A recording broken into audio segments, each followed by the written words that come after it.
Hello, I'm Dexter Voisin, Dean at the Factor-Inwentash Faculty of Social Work at the University of Toronto. It is my great pleasure to introduce you today to Dr. Rose M. Patten. Many of you will know her as a 34th Chancellor at the University of Toronto, or the former chair of U of T's Governing Council. What many of you may not know is that Dr. Patten has a storied history of volunteerism and leadership, which includes positions such as the chair of the Board of Trustees for the Hospital of Sick Children and director of the boards of the National Ballet of Canada and the Heart and Stroke Foundation of Canada. So we adopt her as an honorary social worker here today. Dr. Patten is a trailblazer in a career that has spanned 4 financial sectors with portfolios in Canada, the US, Europe, and Asia. She currently holds the position of Special Advisor to the CEO and Senior Executive at BMO Financial Group. Dr. Patten's success in a male-dominated financial industry is no small feat.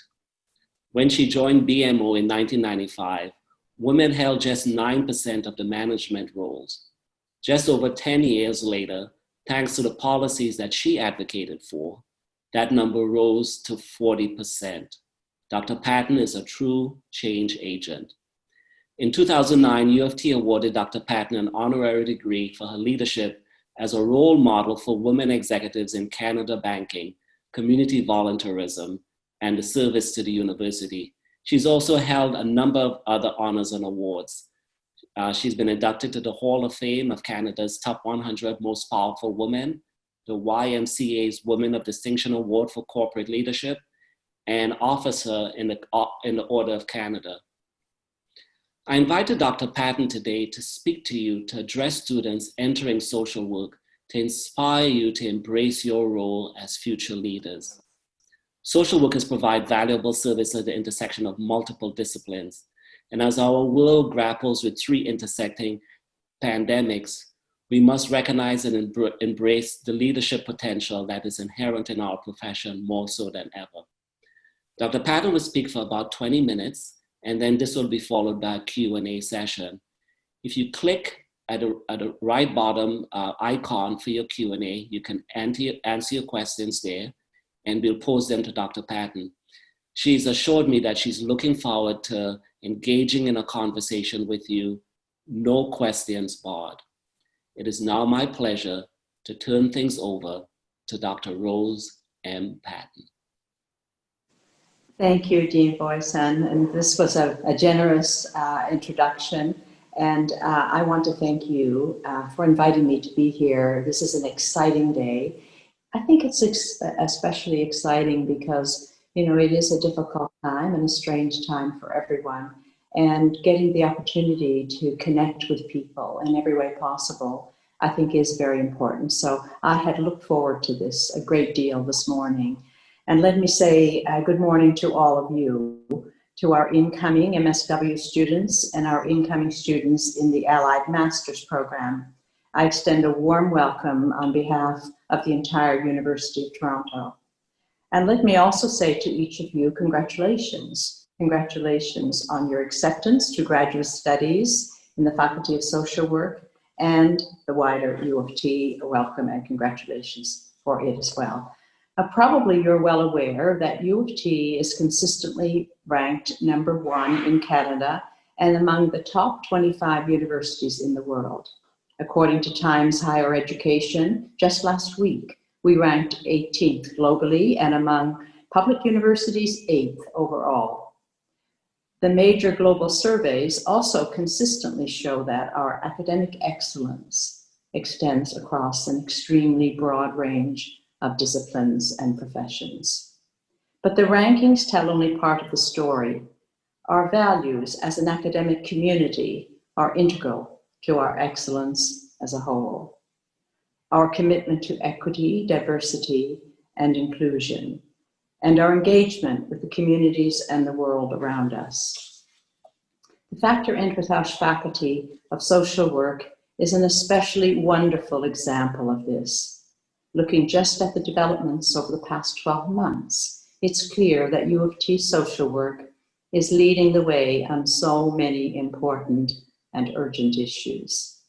Its faculty, staff, students, and alumni are making key contributions in public policy, public discourse, and advocacy, addressing everything from the challenges faced by Black survivors of homicide victims to the disproportionate impact of COVID-19 on vulnerable communities and the need to combat ageism.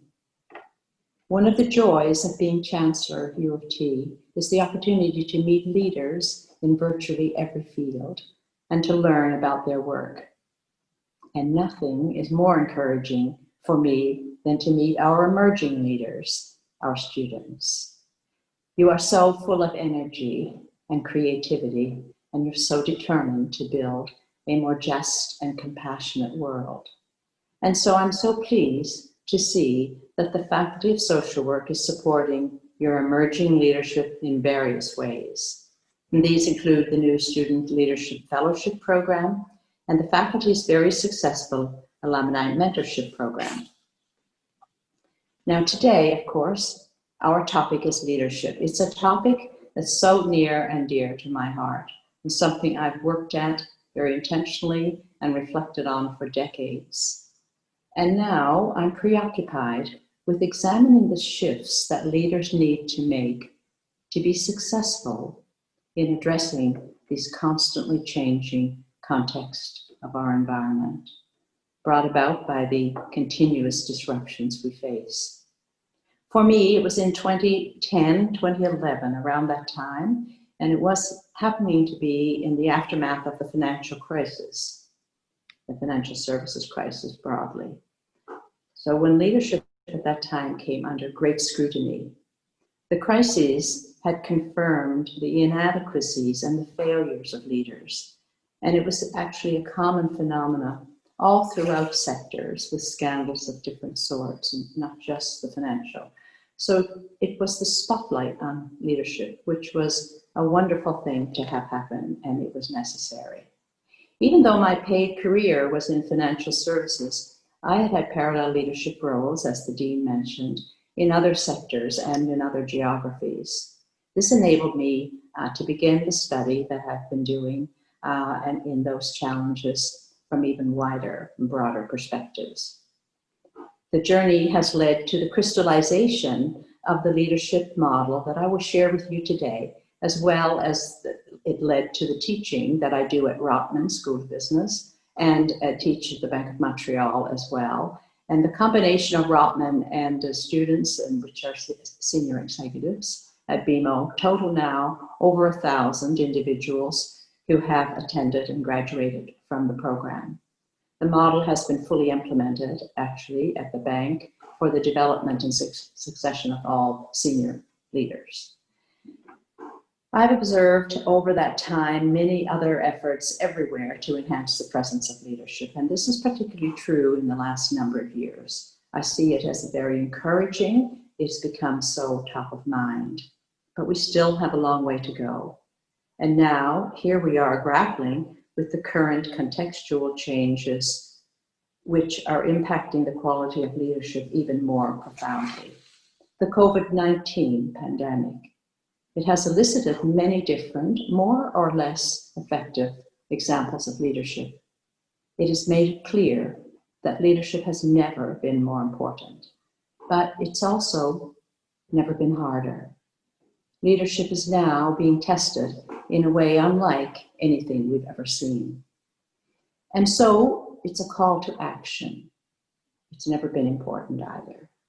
We must be intentional and we must be deliberate in enhancing our own leadership capabilities for today's realities and not relying on yesterday's assumptions. We must also be intentional and deliberate in encouraging and supporting others to become better leaders.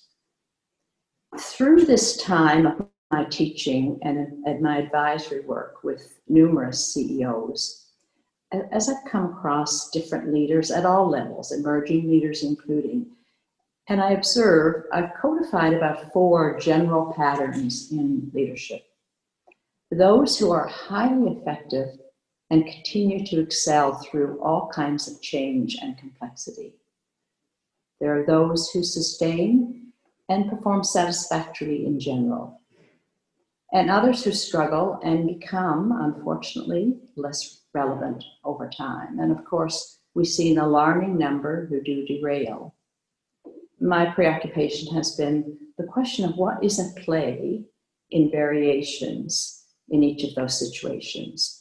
And I'm striving to codify the defining capabilities required in today's circumstances.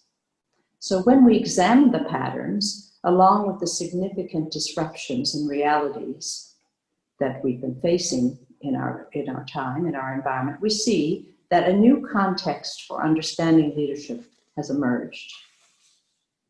Starting with the dramatic increase and the demands in stakeholder expectations, our overall governing bodies and our senior leadership teams, all prompted by the financial services crisis and continuing today.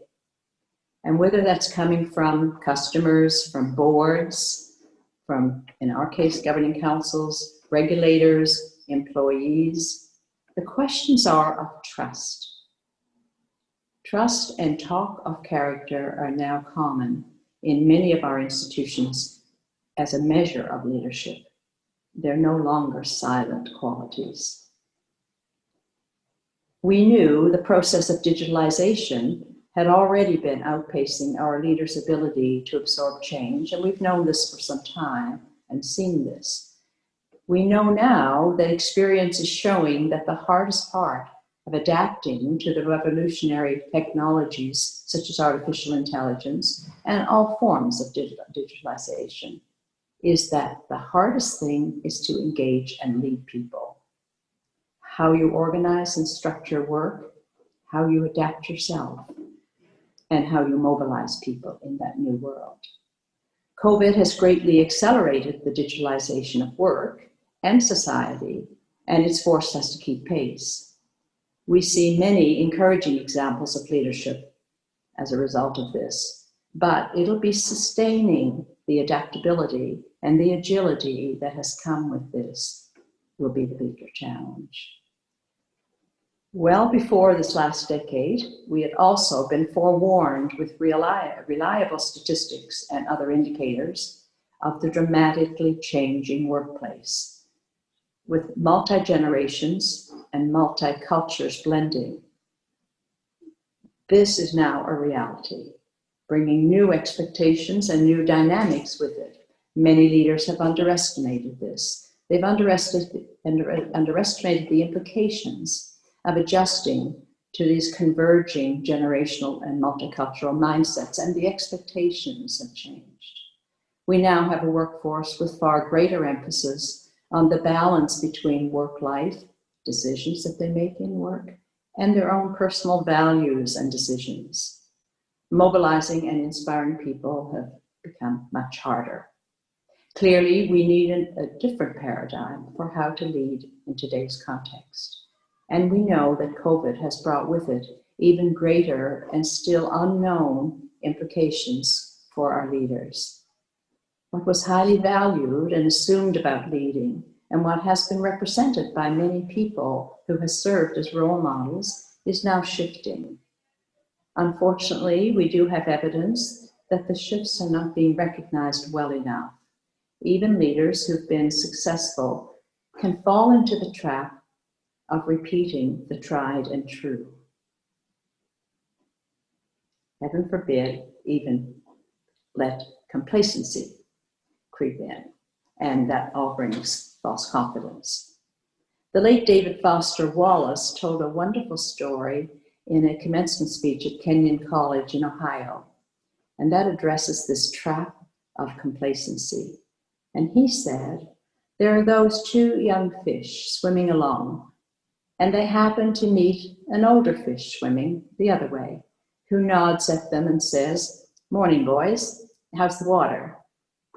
The two young fish swim on for a bit, and then eventually one of them looks at the other one and says, "What the hell is water?" The point is that we can become oblivious, we can become complacent, we can fall into a comfort zone if we're not careful. In our upended and our current context, we can thrive as leaders by intentionally and deliberately reinventing ourselves, checking our beliefs, and placing far greater emphasis on human skills and various other select but highly personal leadership qualities. As leadership gets harder, it's not just the changed context and its subtlety that we miss. It's also caused by our deeply rooted beliefs about what makes leaders successful. The myth that makes us blind to the fact that what got us here will no longer get us there. It has changed. Leadership is not timeless. It has shelf life, and that shelf life changes with the changing context. I think also of the great Einstein quote that hits this point very well. We cannot solve our problems with the same thinking we use to create them. The quality of leadership is also impacted by another increasingly common practice and can lead to a lot of confusion. And it's based on the belief that high performance is the direct track. It's a guaranteed sign of the high potential that you need for becoming leaders. We're now exploring evidence, and this is something I've been seized with in the last 2 or 3 years, that this is not reliable using this one indicator. Other factors are very critical. This practice accounts for the fact that in many high potential pools now, where organizations isolate and identify, they don't isolate literally, but isolate meaning they select and identify the high potential from the rest of the group among the emerging leaders. We see evidence that 30% of those selected across a number of well-known companies, 30% actually do have potential to rise into leadership.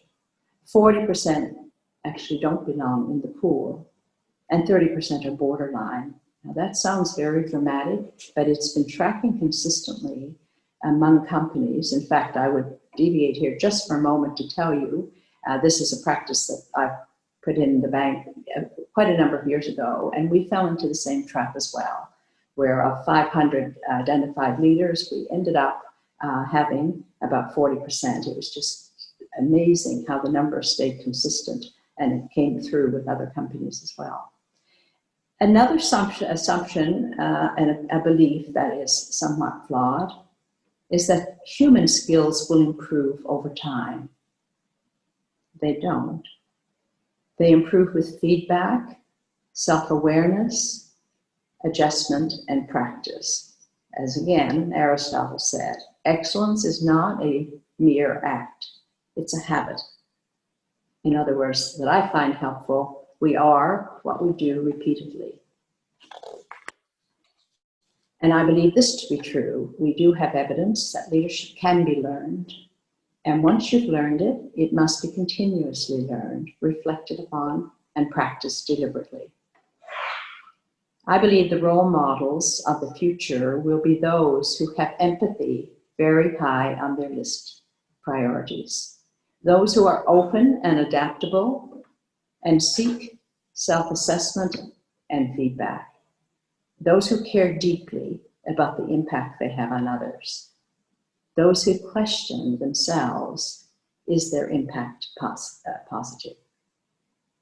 So everything I've said up to this point provides a glimpse of the underpinnings of the work that I've been doing, I guess, for a long time, but in particular in and around 10 and 11, when I moved away from all my daily operational and started to do this more seriously and more formally. So as I indicated at the outset, over this time, conclusions have crystallized, and I now have 8 defining capabilities. I call them the Big 8, and I see them as a shift in emphasis from the traditional dimensions of leadership. It is not to say what we've known and had a success with in the past is not still effective, but there's greater emphasis elsewhere, and it's more selectively used than it would have been generally. So I'm going to touch briefly now on each of those 8 capabilities, which to varying degrees you will have already discerned from the remarks I've made and the emphasis I've placed. But we can begin and we can end with certainty of character. That is exactly what it's called, certainty of character. It's now at the core, it's at the top of the list or the bottom of the list. It's everywhere. Character is not just about honesty, though. It's not about honesty versus lying or stealing. It's about earning and keeping trust by what you do, what you say, and what you role model. Your employees, your colleagues, your peers, everyone around you is watching for key factors such as your sense of responsibility, looking to self when something goes wrong, not just looking to others for blame, your sense of responsibility, your sense of forgiveness, letting go of mistakes, your sense of courage, sticking up for what's right, sticking your neck out, your sense of empathy, putting yourself in others' shoes, and I'll have more to say about this in a moment. And of course, character is also about integrity, keeping your word.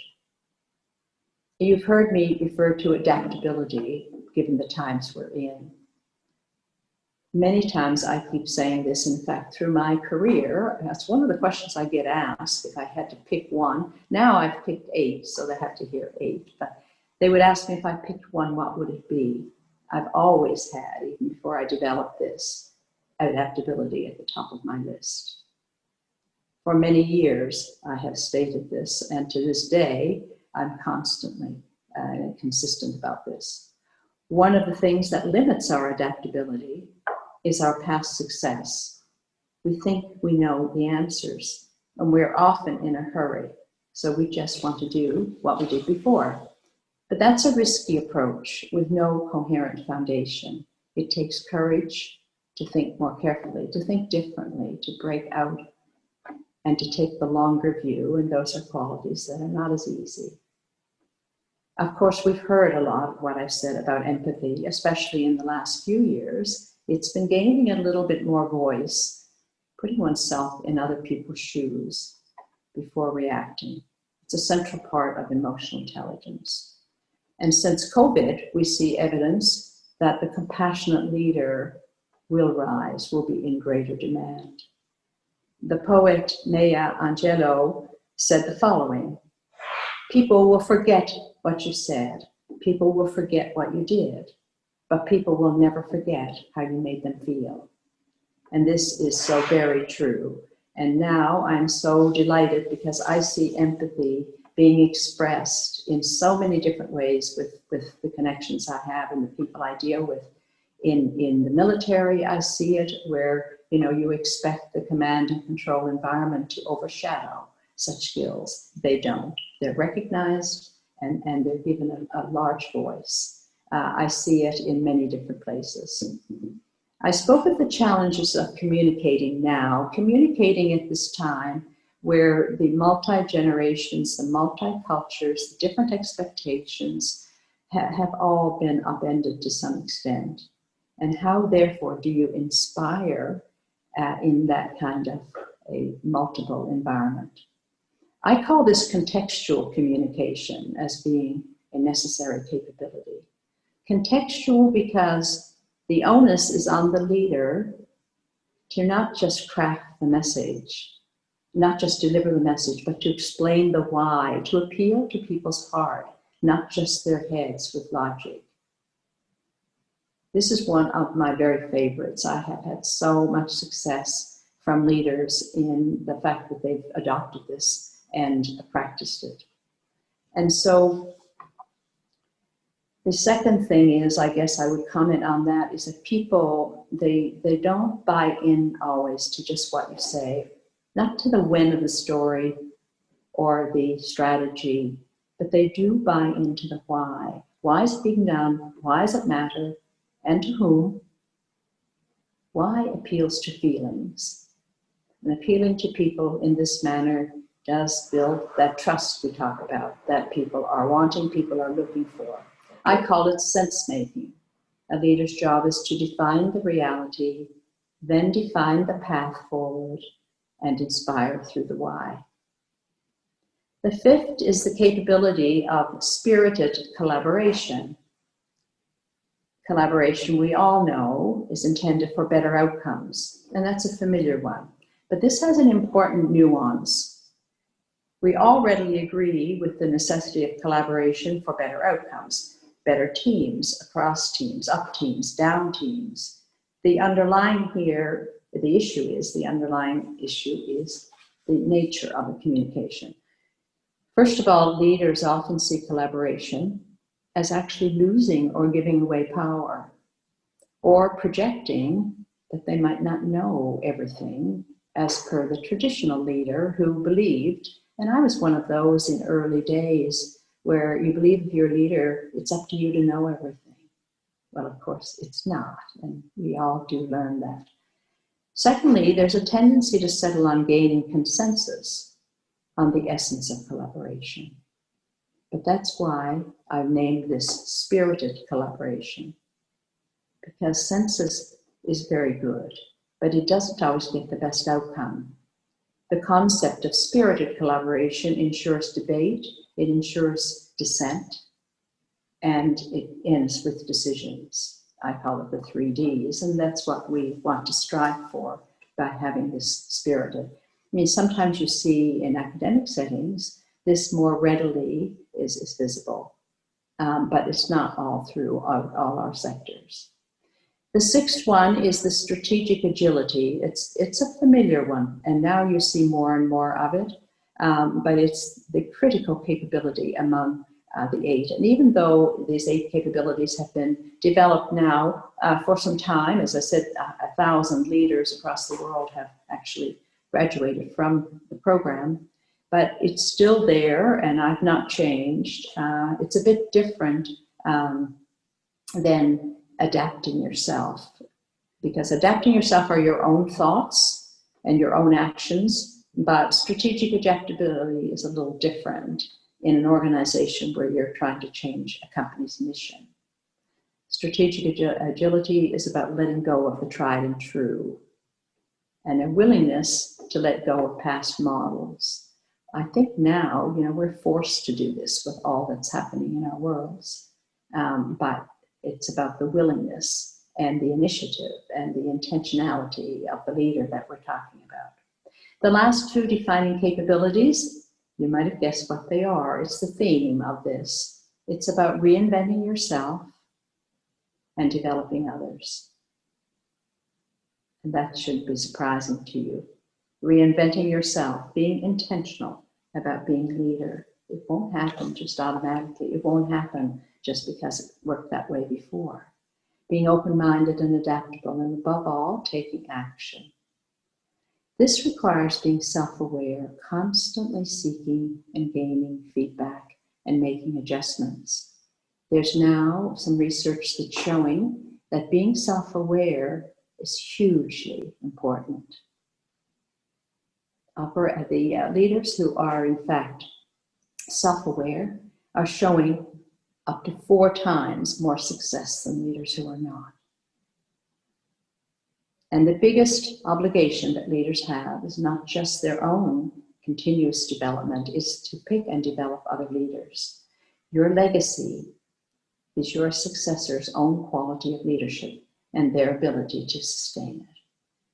I had a wonderful discussion yesterday with someone from our university, actually, but who's gone on to do amazing things. And he talked about what happened once he moved on and how smoothly everything went. He said, it's my biggest accomplishment, because he left behind the ability for people to sustain. In his book, Turning the Ship Around, David Marquette coined the concept of leader to leader rather than leader to follower. And this is a concept that I've readily adapted as well. So it is about leaders developing leaders who can gain the ability, gain the capability, gain the credibility, and then sustain it. So that is now bringing us to one last point I'd like to make, and that is, in all of this, particularly those last two, you can begin to see that mentoring has become one of the most important must-dos for leaders. Mentoring. It's so significant. It has such a role to play. It's not just for junior people. It's not just for people who have certain issues. It's for everyone. In fact, I suppose you could say, what is my role being called advisor, it really is about mentoring right now to the senior groups and about a dozen CEOs. We know that most leaders do have a blind spot, or they might have a hidden strength, but mentoring helps to uncover this. Mentoring helps to develop it. If I were with you in the room, I'd be asking you to raise your hands if you have a mentor. I'd be saying, consider it seriously. So I'm going to leave it at this because I think we've covered a lot, and I could carry on, particularly on the mentoring topic. But now it's your turn, and I really look forward to any questions you'd like to ask. Thank you. So, Dr. Patten, thank you so much for that very inspiring and thoughtful talk. I was taking a lot of notes while you were speaking, but we have the benefit of having this tape recorded for future listeners. We have a few questions here, and we have hopefully some time to take one or two questions. There's one, and we're inviting other folks to put their questions in the chat box as well. There's a question here that says, it feels like the current work world increasingly expects us to do more with less. Have you noticed this change over the course of your career? And how can emerging leaders address this? Yes, I think it has been the case, and it has unfolded doing more for less. As a matter of fact, with my lengthy career, I can see the points in which it was thought that technology would do so very much to allow more with less. It didn't always work out that way in the early years. And I believe that it was not a fault of the technology. I think there was a miss at times in leaders adapting themselves to the use, role modeling it, and or helping others adapt to it. I see that it's been sped up now, with the increase in digitalization. And we are finding huge successes in it playing out, but we're seeing as well that it could be so much better. And it's leaders that are having the greater difficulty adapting. I can give you data from companies who in their third or fourth year have shown that a large percentage of leaders didn't quite make it, even though the technologies and the changes did provide what was looked for. And what happens, of course, you get into my category of people derailing, and it's about not adapting. Mm-hmm. There's another question here. It says, what if a leader realizes that they've made a mistake and takes ownership for that? How do you create a path forward to rebuilding trust? Yes, I believe that, we hear a lot about authenticity and how people can read and detect whether someone is authentic, because it doesn't happen. It's like my Aristotle quote, it's not one act. It's continuing, repetitive. But I think that you have to earn that and re-earn it in this particular case.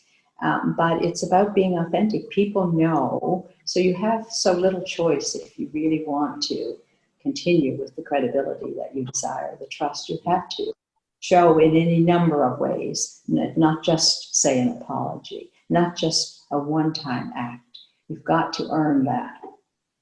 Mm-hmm. We have a question here from someone from the music faculty. And this person is asking, we face so many challenges as leaders, particularly in the context of other structural issues like sexism and racism. Could you expand a little bit and talk about how do you address these leadership qualities within the context of some of those other types of challenges? Well, I think as we have those big issues, it's, again, I'm going back, it's interesting, I'm going back now to my Einstein quote, but you've got to look at, the times we're in and how to relate to those times. And so I think, again, you can't stay in just a well-known traditional path of leadership when those other very unusual, new contextual things are happening. And it is about opening your mind. It is about learning more. It is about intentionally finding out all that you can to deal with it. That is probably the best answer I can get. It brings us into the adaptable but open-minded leader. Okay, so we have several more questions pouring in, but I'd love to pose one more to you. And this question is around self-care. You've talked about the sort of challenges that a leader faces, having to be self-reflective, having to mentor, having to be vulnerable, being authentic. How do you do all those things effectively and at the same time engage in self-care? It's hard. It's really hard. In fact, if I didn't say it 3 or 4 times in my speech, it's because I'm trying not to repeat it so much. But I think that leadership is very hard. And I think that as you want to be a leader and strive to be a leader, remembering that, which is why I think it has to be intentional. It's why it has to be deliberate. It won't happen. They say there are born leaders, and I believe that is true in the following sense. Leaders can be seen as born leaders because they have a predisposition to some of the very natural core elements of leadership. But leadership is not timeless. And my view always is, even with those such natural leaders, it won't stay that way, and they can be better, and everyone can be better. So it is very hard. It is about making choices, and choices so that you're really doing what is absolutely necessary. It's hard. I know, I've been there.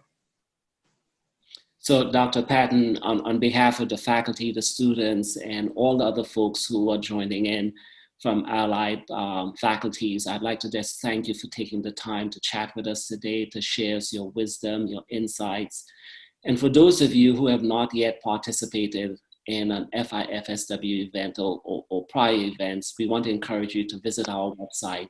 We'll have more social media events throughout the year. So thank you so much for joining us, and we look forward to connecting with you at a future time. Thank you. My pleasure, all of you. Thank you.